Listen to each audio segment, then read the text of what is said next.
Good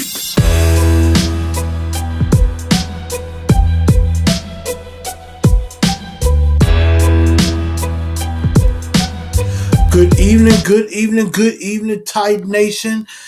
This is your man Chris, aka Blue Enforcer, and welcome to another great edition of Titans in Truth.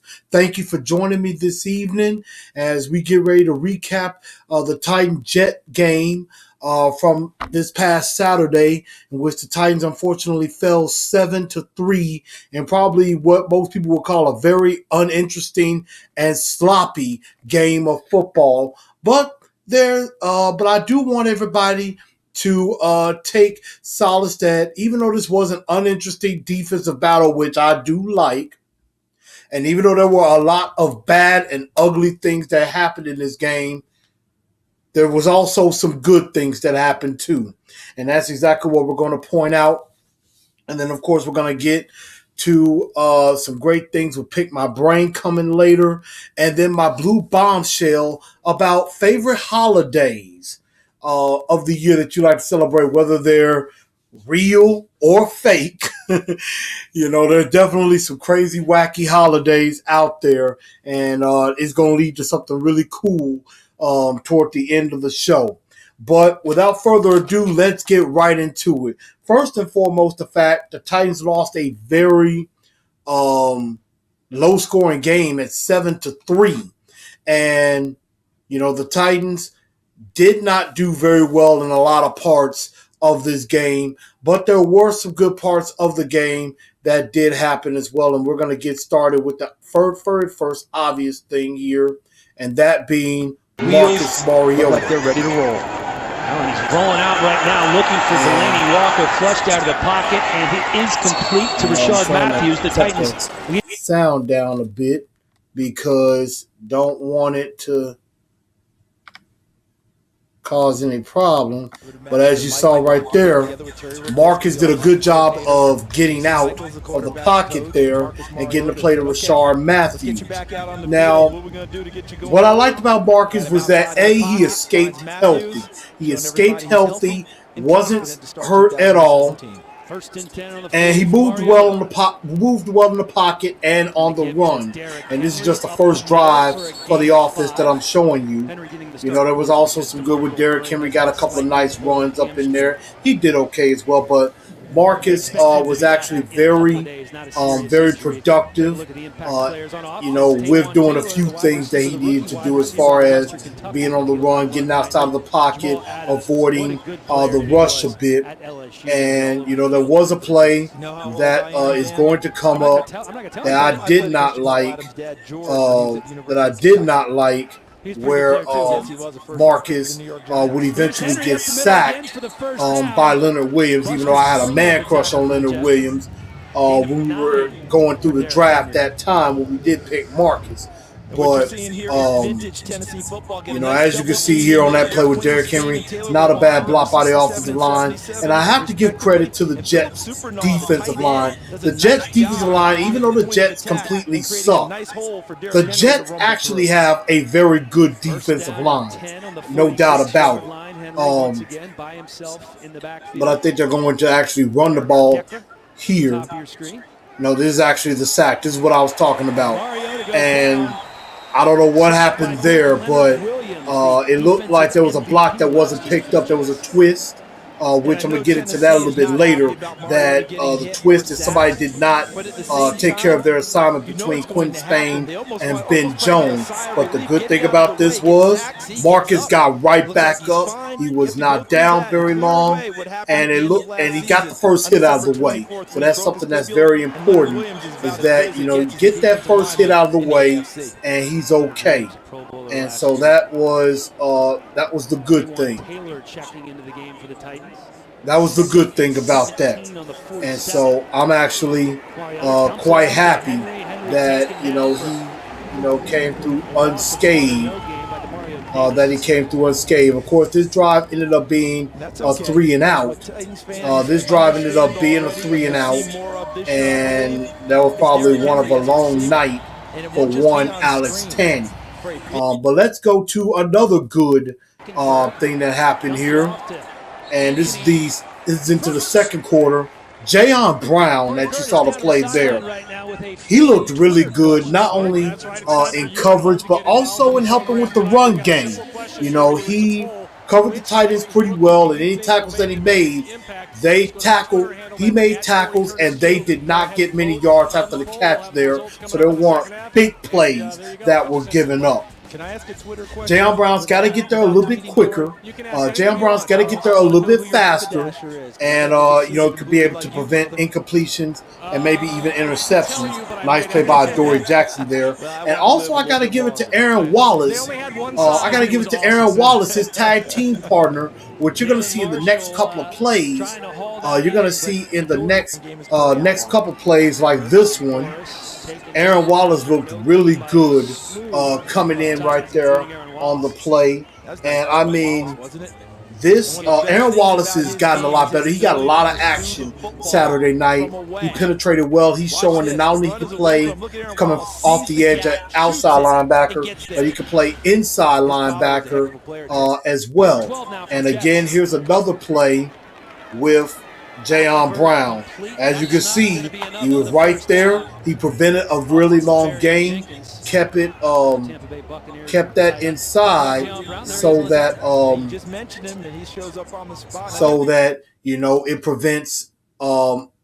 it prevents a fourth down, so they ended up having to punt the ball there. So that was very good too. And a couple of other plays I wanted to show. With another guy that really did some good as well, and that was Kalen Reed. Kalen Reed really had a nice showing. In this particular game. For example, this play here that I'm bringing up, that I am about to bring up, and many people said when he got drafted. Well, I was having a little trouble bringing up this particular play right here, but Kalen Reed actually had a very nice showing in the game. He made some tackles. He made some tackles on some good plays, and he was really able to not only be effective in the passing game. He also not only played corner, but he also played safety as well. So he did some really good things at both positions. And I'm going to try to see if I can bring up one more play. I apologize if I couldn't bring it up with that. Is this play? That was Jonathan Krause. He couldn't get that one. That wasn't the play that I was talking about. That wasn't the play that I was talking about right there. That one was not the one I was talking about. But this is the one that I was talking about with Taywan Taylor. And Taywan Taylor went up and got that one and had the wherewithal to get in for the touchdown. Now, unfortunately, they called this play back, saying that he was down by contact. I kind of disagree with that. I think, he did right by getting up and scoring. They called it a touchdown, but then they decided to call it back. I disagree with it totally. But that was a very nice play by Taywan Taylor. I mean, he went up and got that ball there. He went up and got it. I enjoyed it. That was really, really good. And, I mean, that was an excellent play. Now, here, what's about to come up is a play. That was another incomplete pass to Taylor. That one was a bit too high, so we couldn't get that one there. But I believe this is the play that a lot of people are talking about right there. Taywan Taylor does have to do better at knowing where the first down marker is. You know it's 3rd and 6. You got to get at least in your route, get deep in your route. As you can see here, right here, here's the first down marker. Taylor is short. So even if he makes the catch, he's going to be about 2 yards shy of the first down anyway. So he's got to really find where he is on that. But that was some of the good that came out of this play. Now let's get to the bad. And there were a lot of bad things that did happen in this game. And I'm actually going to put some bad and a sprinkle of ugly in here on this particular play. But this is some of the bad. And it starts with the offensive line. First of all, I showed you the sack earlier with Marcus. And then I also showed you some runs with Derrick Henry. The running game could have been better, but it really wasn't there as much as it should have been. But this was really bad. This is the first team offensive line in, and Alex Tanney just got destroyed. And that was his first snap in this game. That was one of 8 sacks that the Titans gave up, which was very uncharacteristic. And a lot of radio hosts were probably thinking, they don't know what Alex Tanney did to upset the offensive line, but maybe Alex Tanney needs to apologize to each and every member of the offensive line, maybe for something that he did that caused him to get this beating. Unfortunately, this guy came through scot-free. And what happened here wasn't all the O-line. It was, and I'm going back, it was because on that particular play, even though Mike Mularkey kind of put the blame on Justin Fowler for not picking up the blitzer, Justin Fowler went left and Derrick Henry went left too. So really, I don't believe that with Mularkey. I put blame on not just Justin Fowler, but also on Derrick Henry. Derrick Henry should have picked up that backer. And if he picks up that backer, maybe Alex Tanney doesn't look like he gets completely crushed on this play. And, got brutalized in this game. Absolutely dumped in the worst possible way. And that was just, oh my God. I felt for him on that one. That was a play that I wouldn't wish on nobody. Unfortunately, that was the beginning of the bad night that Alex Tanney would have. Here, he was trying to get out of trouble, didn't work. He just decided to go down and take a sack. And that's something you just cannot do. At least get rid of the ball. At least get rid of the ball if you can. But that's not good. That's definitely not good as far as what happened there. And unfortunately, there will be more to come. A few instances like that where he just couldn't make the play. This was the story of the night. The offensive line just did not look good at any point. It wasn't they didn't look good from the first line to the second teamers or the third teamers. Nobody looked good. They gave up 8 sacks. They didn't do really good. They did not do well in the running game like they should have. And it was a pretty embarrassing showing by the offensive line. As you can see, the Titans only averaged 3.7 yards a carry. And they had 136 yards rushing, but it wasn't really that great of a day rushing wise. And it wasn't a great day for the offensive line. And as I showed you earlier, the first team offense was bad because they could not get nothing mustered. All we kept hearing all offseason was this offensive line could explode. This offensive line is going to be explosive and could be big time.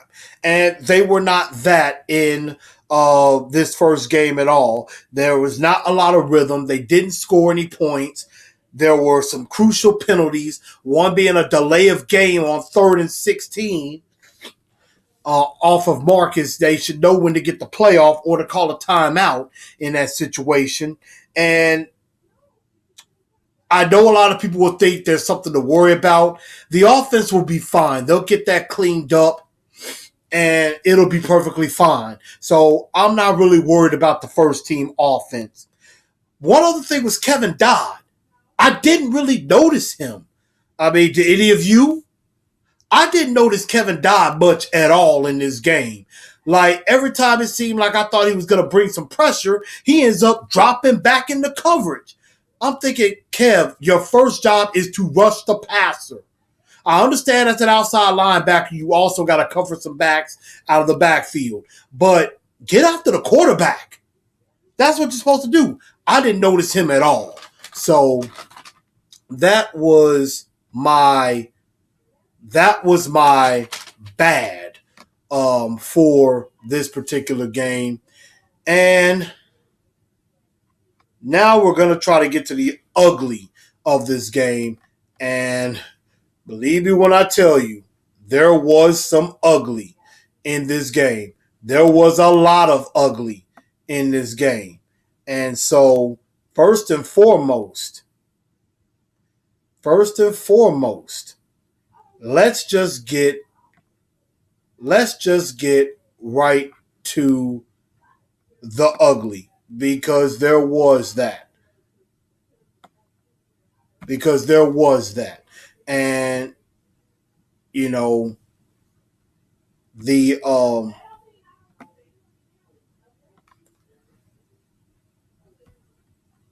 and first and foremost, I'm trying to have a little trouble here bringing that back, but I mean, Logan Ryan for the ugly. I mean, by God, Logan, you're our $10 million man. What happened, man? What happened? Conversations with her, and that's necessary for good ownership. Going back to the beginning, we are underway. Lucky Whitehead, the former Dallas Cowboy, back to receive. Speed some things up a little bit and get to this play that I was talking about. Once again, Elijah McGuire in the backfield. He takes that was Jarrell handoff. Casey on that play. Second and 16 now from McCown. And this is the sack. I didn't like that play. Up. That's Jarrell Casey on. And they called a flag. But here, they went after him early. McCown complete. I mean, that was on Logan Ryan. The second-year receiver out of Ohio State, Logan Ryan on the coverage. What's up with that, Logan? The little guy, Jalen Marshall, what he does well, look to the left of your screen, was he uses his body in front of Logan Ryan, and he really caught that with one hand, one arm, and cradled it to his body. The coverage wasn't bad. Just a nice route by Jalen Marshall, taking the ball. And now in a minute, I'm going to show you the play that probably has Titan fans panicking. That has Titan fans nervous. And I think it had some radio broadcasters downright scared in a way.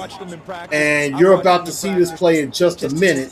And what we're talking about, I mean, the fact that this Jet offense, which is supposed to be horrible, moved down the field with ease on our first team defense, even though Jarrell Casey should have had the sack. Here's the play. I mean, Logan Ryan got smoked on this play.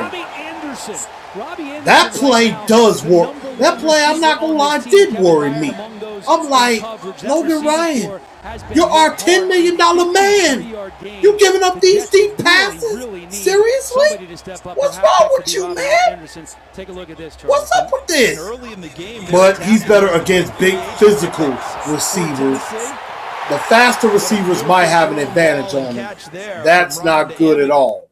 And there is another ugly that I'm going to get to, and that is going to be Alex Tanney. Alex Tanney was absolutely horrible in this game. Let me say that one more time. Horrible in this game. Matt Castle, somebody said it. Matt Castle probably won the backup job and didn't even have to get in the game to show it. Alex Tanney was absolutely terrible in this game. I believe he only went, I want to say 10 for 25 in this game. He got sacked 7 times. He got brutalized in this game. He got picked off. He lost a fumble. There was a play, and this is also bad on the offensive line, where I think his name was Jenkins for the Jets. He was bull rushing. I believe it's Stephen Moore, some backup tackle, probably won't make the team. He bull rushed this tackle back into Alex Tanney. Just when Alex Tanney was finna escape, he reaches around with one arm, gets the back of the jersey. I don't know why they didn't call horse collar, and just yanked Alex Tanney down for the sack. And he had a guy blocking him, and he still made the sack with one arm. I don't even want to bore you or to terrify you with some of the play of Alex Tanney. It just was not great. I mean, he was off on a lot of throws. You know, just not very strong. I mean, come on. You can't whisk off one guy's arm to escape. And then the play I showed you earlier, you know, you get away from a sack, and instead of getting rid of the ball, you slide? What kind of mess is that? You call yourself a quarterback? I understand you trying to get out of harm's way, feel like it's a smart play. But I'm like, at least get rid of the ball. Sometimes the best play is an incomplete pass. And it was just horrible. It was horrible. It was horrible. It was horrible. I could not stand it. It just, my God. I couldn't deal. I couldn't deal. I couldn't deal. I couldn't deal. It just messed me up big time. But that is some of the ugly that I truly, truly saw in this game. Logan Ryan, Alex Tanney, and some of the backup offensive linemen. I mean, it was just not good at all. And, you know, I want to add one more bad. It really wasn't bad, but it's something that it's just got to be taught. You know, Dory Jackson had a couple of chances at punt returns. And, you know, one, he really just didn't have a lot of room to work with. The other, a guy was coming down speeding at him, and he tried to return it. He should have either called for a fair catch or he should have just let it go. That's something Dory's going to learn. He's going to learn that and get better. He has to know when to sometimes call for a fair catch and other times when to just get out of the way and let the ball bounce in the end zone. I know there's returns. There's not many returns he doesn't like, but he's going to have to know when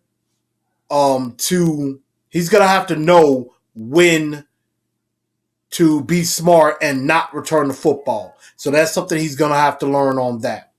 But that was the good, the bad, and the ugly from this game. What we're going to do right now is we're going to take a very brief commercial break as we have a promotion from our sponsor. And we'll be right back right here on Titans and Truth. Hi guys, this is Chris Newell from Titans and Truth. Ladies, are you looking for that specific jewelry that's unique and helps you stand out? Something you will never find in other jewelry stores? Fellas, you might be looking for that special jewelry for that special lady in your life. Or you might be looking for some bling for yourself.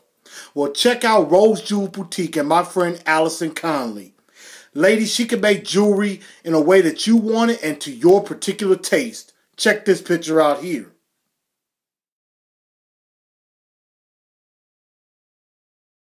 Fellas, you want a little bit of bling or something that you can find special too? She does male jewelry as well.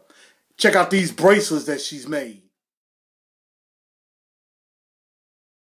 Now look, I don't say this about Rose Jewel Boutique because they are a sponsor of the show or that she is a friend of the show. I say this because I am a valued customer. Take a look at these pictures from our wedding. Really want to find out how to get this special jewelry? Check her out right here. Check her out on Facebook, Instagram, or go to rosejewelboutique.com. She can ship anywhere. And make sure you tell her that Chris from Titans and Truth sent you.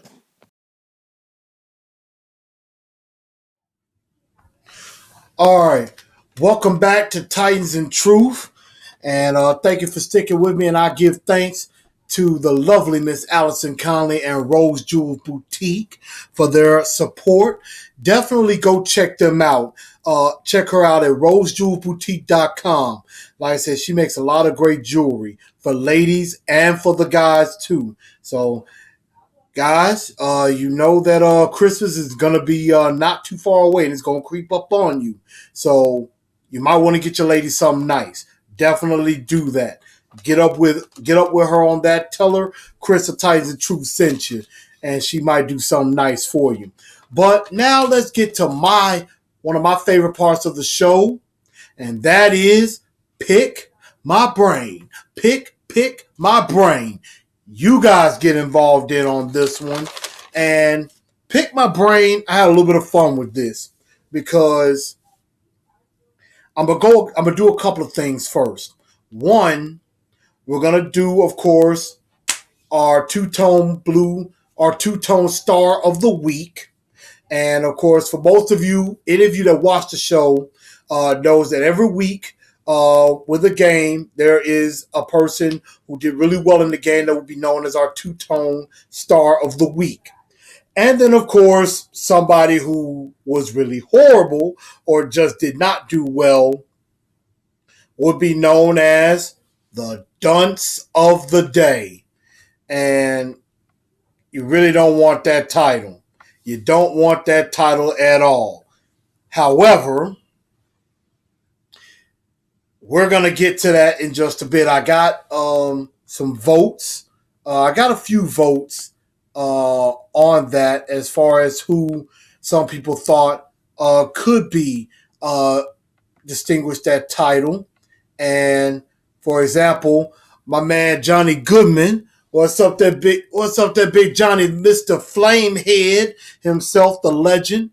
He said two-tone star of the week, Taywan Taylor, and dunce of the day being Alex Tanny. That's actually not bad selections. There's definitely not some bad selections here. And I have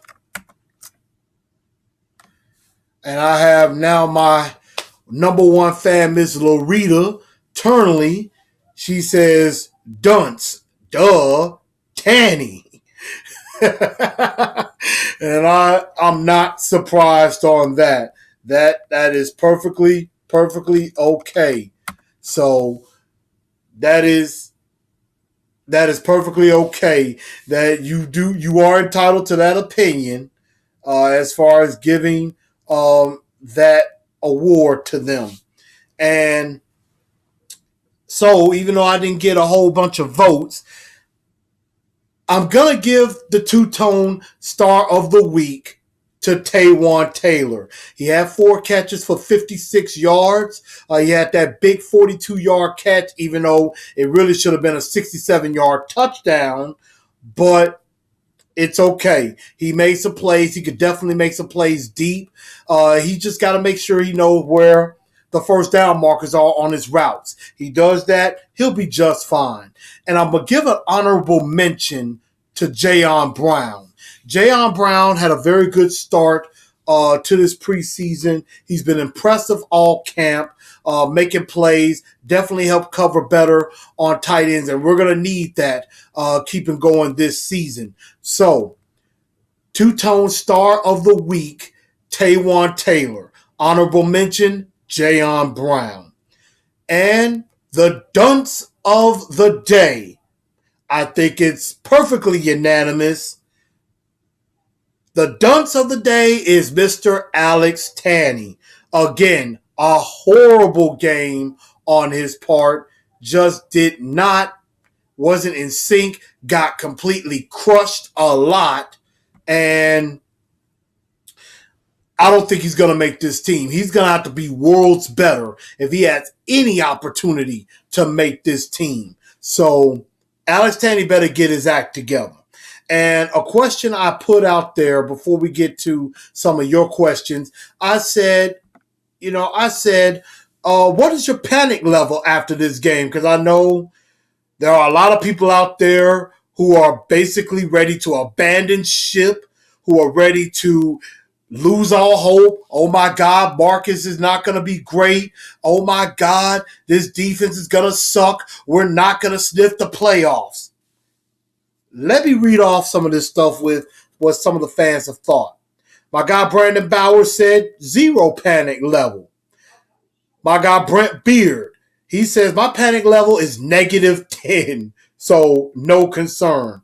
My guy Sean O'Mahony from Ireland, what's up to the Irish? Love the luck of the Irish out there. He said his panic level is 3, concerned about the secondary. And that's understood. You got to be, definitely with the secondary, you got to get better. But there are some things that can be worked on. And going back to Brandon's comment, he says, nobody outright dominates preseason to regular season and beyond. It's evaluating and looking to see for special teams and depth. And he's actually right about that. I mean, yeah, you would like your first team offensive defense to have some kind of continuity. But the preseason is mainly about trying to find the back end of your roster, the guys to add depth, and for special teams. That is the main focal point of the preseason. That's what you're trying to find. But yes, there is some concern with the secondary. I understand that. And also my guy Tyler Westra says 0 panic level strictly because I'm not the one suiting up. So if they go out and play poor, that's on them. They got to hold themselves accountable. Offensively, we have many options and so many players. So our strong suit should be that.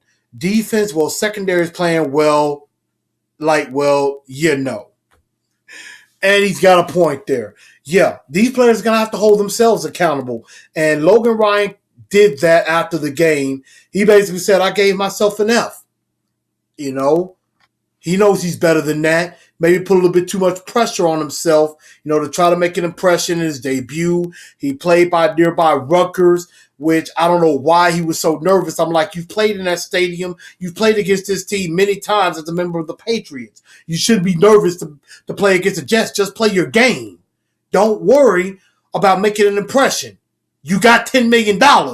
That's how much John Robinson was impressed with you. So go out there and make some plays, Logan Ryan. You are a $10 million corner. Act like it. That's all I got to say about that. But let's get into some of your questions. And first, I'm going to go with Brent Beard, who has been a loyal supporter of the show. He says, did you see any under-the-radar guys during the game against the Jets that may sneak on to the final 53? I will tell you there were a few guys. Jayon Brown, I think, is going to play a very big role in this defense. I think he'll get some action against the ones with the ones this week.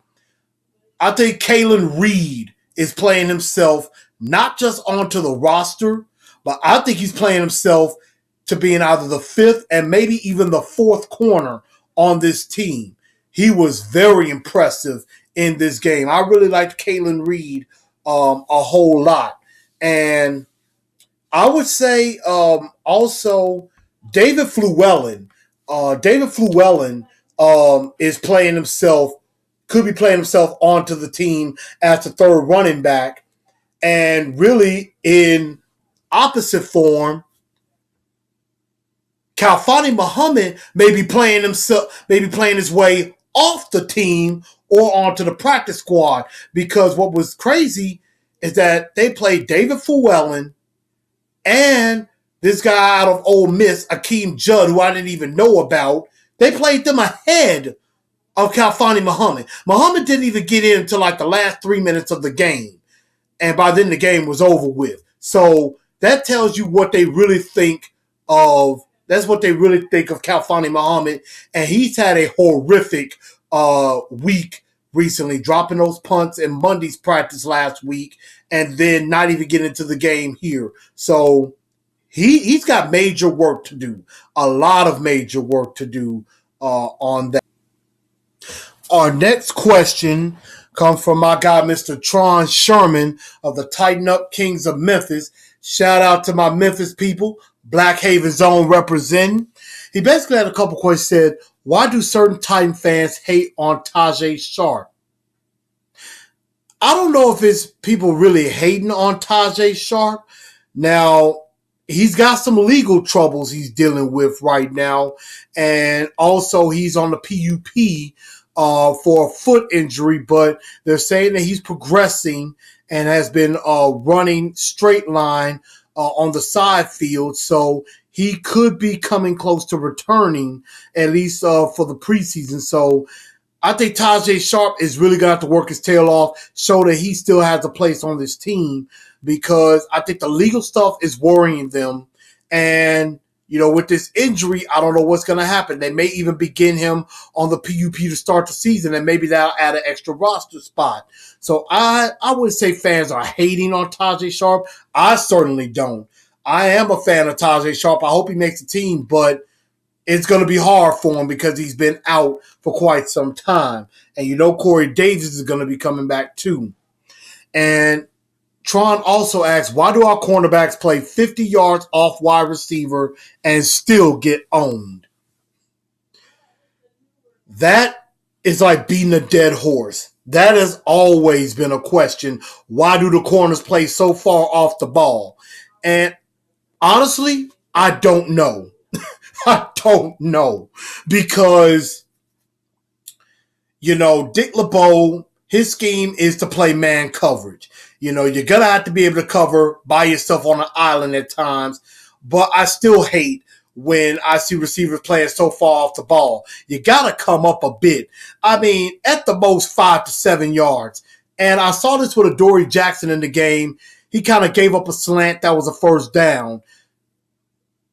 I was always taught, and I always heard this, as far as corners, you should play nose to inside eye.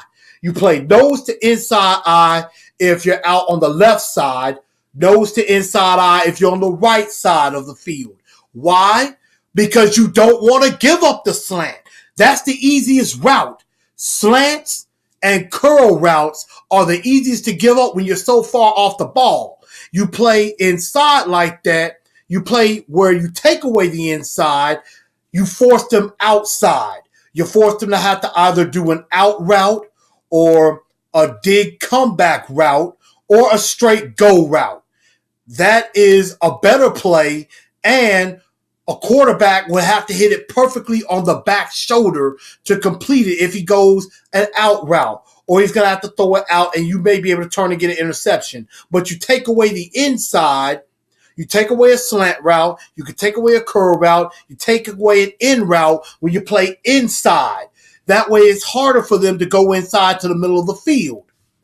I don't know why they don't do that, but that is something that they got to clean up, and they have got to be ready to go week 1 because it's only going to get better with receivers. They're going to get a test this week with Kelvin Benjamin and also with the tight end with Greg Olsen. They may not play much, but they're going to get tested.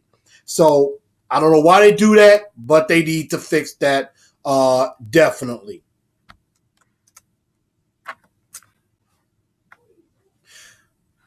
Okay. Now, another question I have is from my guy, Mr. William Rush of Titans Uncensored. From the Titans Uncensored page, he said, who should start at cornerbacks 1 and 2? Now, he also said, panic is the surest way to die.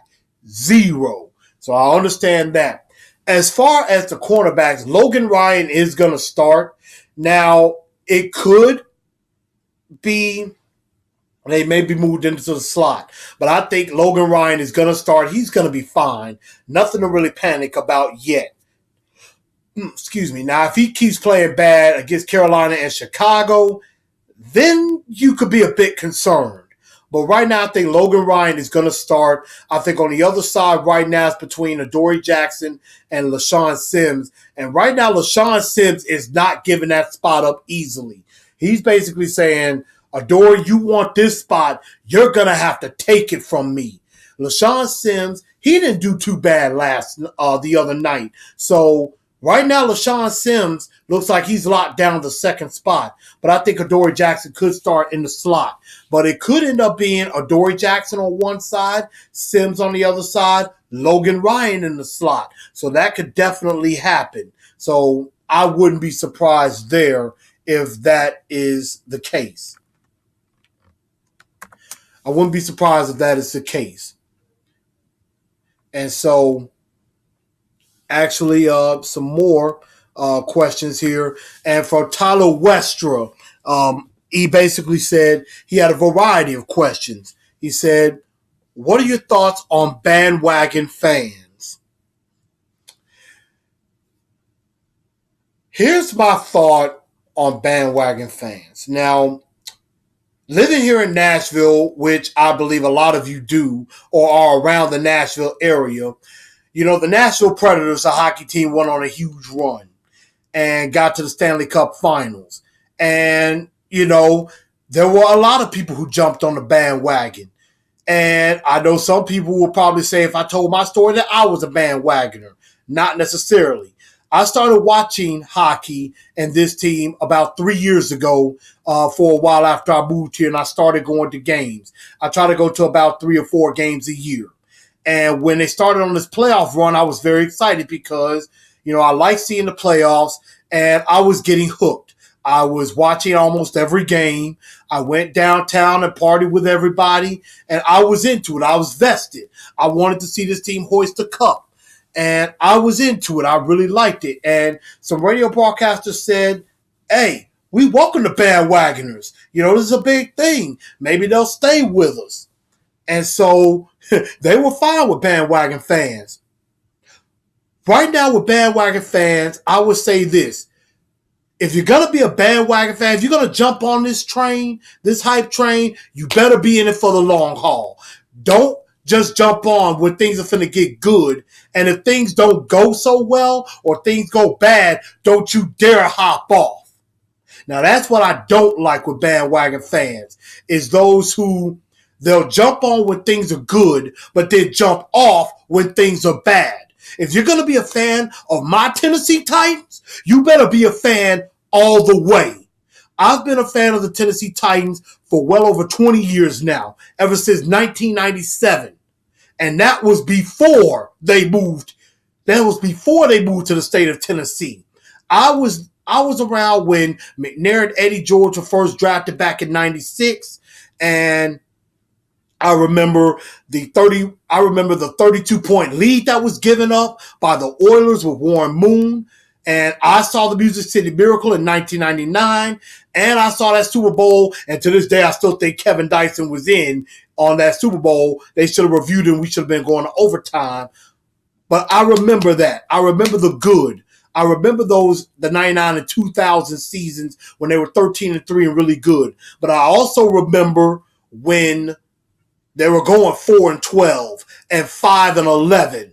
And Skip Hicks was the running back. And Floyd Reese had to let a lot of guys go because of salary. And we went through the tough times. And I remember 2008 when it looked like things were turning around. And then it went right back in the gutter. And Ken Wisenhunt and Mike Munchak, those years, went through all of that to get to this point. So basically what I'll say with bandwagon fans, yeah, we need to grow the fan base. But if you're in it, be in it for the long haul. Don't just be in it for the winning ride. You better be with us through thick and thin, through the good times, through the bad times. Titan, be true. And I know a lot of you out there are true to the Titans, but I'm just saying that for any bandwagon fans who are new to the game. So that's how I feel about that. He also asked, who would you start, Murray or Derrick Henry? Well, that's easy. DeMarco Murray. If it ain't broke, don't fix it. I know a lot of people are falling in love with Derrick Henry or want Derrick Henry to start, and soon enough, Derrick Henry is going to get his chance. I mentioned this last week. Hold off on the love fest for Derrick Henry. DeMarco Murray is still our bell cow, and he is still going to be our number one running back, at least this year and probably even next year too. Derrick Henry will get his chance, but DeMarco Murray is the guy right now going forward. The next question that Tyler Westra had was backup quarterback situation. Right now, like I said earlier, I think Alex Tanney won the job without even having to go into the game. Tyler Ferguson's not going to be a factor. He didn't even get in the game against the Jets when Alex Tanney was taking that beating. So that tells you what the team thinks of him. Tyler Ferguson, no way he makes the team. Alex Tanney, for him to make this team, he better be worlds better than he was against the Jets. He better get his act together. Now, Matt Castle needs to show a little bit of something too. And I know I saw some people, panicking saying, oh my God, Colin Kaepernick. Now, I'm not going to lie. The thought did cross my mind, like, maybe we should give Colin Kaepernick a call. But then I saw some stats on ESPN that bothered me, and I would have brought them up, but I apologize that I didn't. If I can, I'll put them up later. I'll put them up later and show you. But he's less than 55% completion percentage. And he hasn't won a lot of games in the past. He didn't win a lot of games last year and wasn't even the starting quarterback last year in San Francisco. So best Colin Kaepernick is going to be as a backup. And are the Titans really willing to risk all the positive momentum that they've gained with bringing in a guy like Kaepernick? Not so much for his ability on the field, but maybe some controversy off the field. And I'm not gonna go into all of that. But I mean, I would take RG3 over Colin Kaepernick if it was me right now. I think he would be better fit. Any news on the new uniforms? I am not inside of the camp like that. I wish I was. I'm trying to get to that point to where I can find out stuff like that. Now, Amy Adams-Strunk did come out a few weeks ago and say this is not going to be no just minor change. There's some big change coming. I believe that it will be either some baby blue or or they're going back to navy. I don't know exactly what the changes are, but I think I'm going to like the changes that are made. We'll find that out. And last question, if the season for some reason goes bad, Mularkey gone, and who do you think takes over the team? I hear John Gruden's name. Tighten up, much love. If the season does go bad, I don't think Mularkey's gone. I think they'll give him another chance, another season to redeem himself, because he really opened up a lot of eyes with this 9-7 season that they had. They were on the cusp of the playoffs. Now, with this bad game, again, I know there's a lot of people out there who will probably say abandon ship. Oh my God, I'm terrified. But we're going to see how the season goes. I mean, the season in stats work out favorably in our advantage. They say we have the second easiest schedule in the league, although our first 4 games is really tough. Really, the first 5 games is really going to tell us the story of this season. I mean, we got Oakland coming in first with the number 1 CBS crew, by the way, with Jim Nantz and Tony Romo. I don't know how that's going to go, coming in here to broadcast the game. And it's a good matchup between Marcus Mariota and Derek Carr, 2 up-and-coming star quarterbacks. So you got that, revenge game against the Jaguars. We need to beat their asses for what they did to us.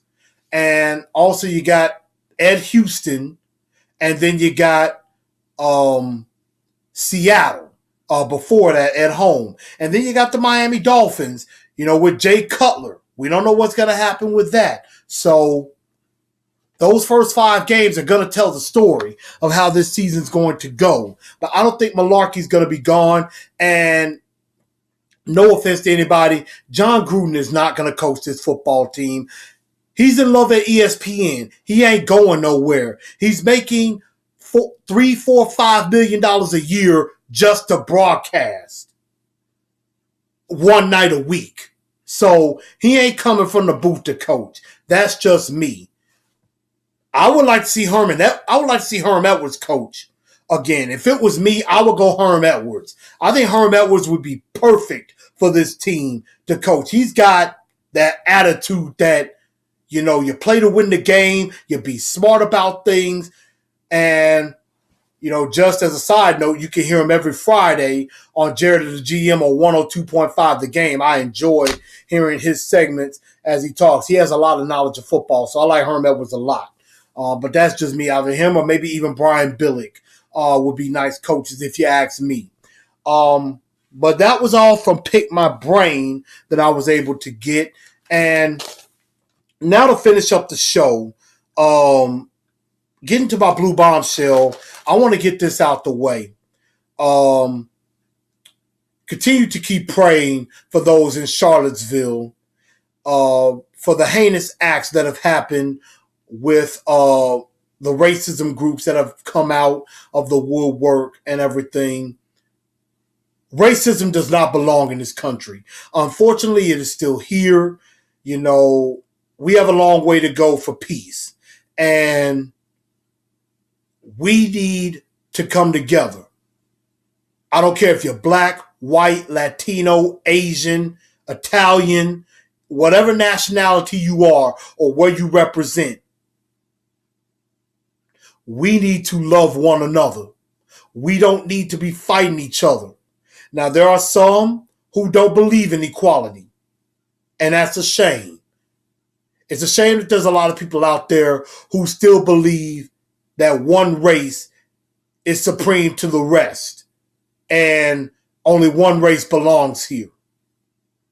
There's a lot of people that have sacrificed a lot for freedom and have sacrificed a lot to become citizens of this country. Every citizen here has a right to live a good life and has every right to live free and have the pursuit of happiness the way they see fit and not have to deal with racism. So we need to come together, everybody. I may not have all the facts. I may not say everything right. I just believe there's no room for racism in 2017, 2018. And it's just a shame that this is happening because this shows you hate and racism is not born within people. This is taught to them. This is taught to them by parents, by grandparents, by great-grandparents, generations going back. And it is really sad that we are in 2017 and this is still a thing. And this has been going on for hundreds of years. It's got to stop, everybody. This has got to stop. We don't need war between races right here in our own country. There's no place for that. Let's come together, everybody. Praying for Charlottesville and praying for anybody that's been victimized of racism anywhere in this country or around the world. But let's get to some good. Let's get to some happiness. I put out a question saying, hey, what's your favorite holiday? And I got a lot of different answers. Obviously, my guy Brandon Bowers threw out Home Alone and Night Before Christmas. I'm thinking you like Christmas. He said, no, my bad, I didn't pay attention. Super Bowl Sunday. And obviously, Brent Beard agrees with that. Super Bowl Sunday. Sean O'Mahony comes in saying Christmas. Miss Loretta totally said Christmas. Food. And I understand that, Miss Loretta. Christmas time is the best time to get some good food. A lot of people gain weight around Christmas. And then my guy William Rush earlier said 15% off wine Wednesday, 50% off wine Tuesday at the liquor store. I said, there's nothing wrong with that. Definitely down for the liquor. I can't complain. my personal favorite, I do love Christmas. I do love time with the family and spending that time. But I also love Super Bowl Sunday too, because I do love my football to death.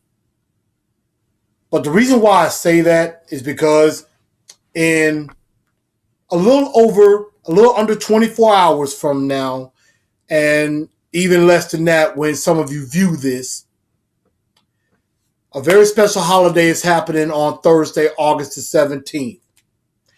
It's my birthday, my 34th birthday. It is, in my honest opinion, a national holiday. So everybody rejoice and celebrate. Definitely give me a shout out. Show me some love.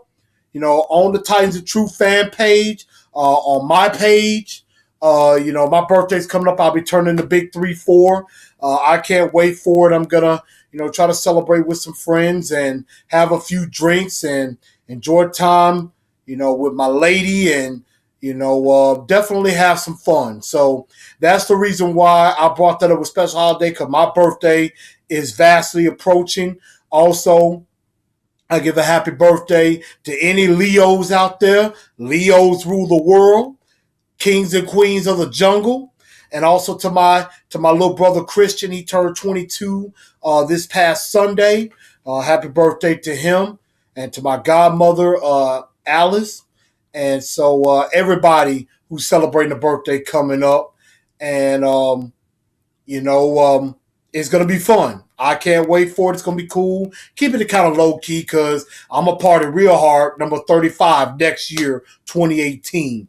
But that's basically what I was talking about with the holidays. So I can't wait to hear from you. Comment on the Titans and Truth fan page. You can comment on my page, Chris Newell.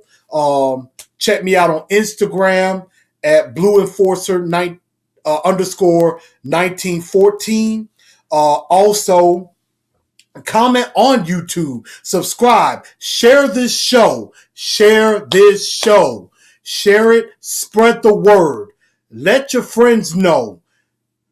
This is a big show, and I got some big things coming.